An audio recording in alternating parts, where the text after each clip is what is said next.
Rasululloh sallallohu alayhi vasallam aytadilarki, kim mehnat qilib, horib, charchagan holda tunasa, bir mehnat qilasiz, aqliy mehnat bo'lsin, jismoniy mehnat bo'lsin, charchab kelasiz.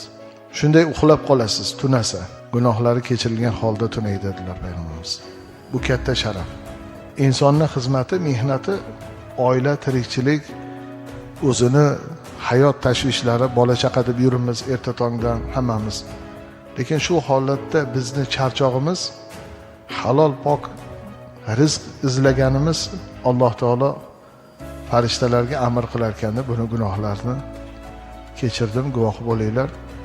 Gunohlari kechirilgan holatda tong otsin. Mana shunday tunadimi, shunday tong otsin degan ma'noda payg'ambarimiz xushxabar beryaptilar.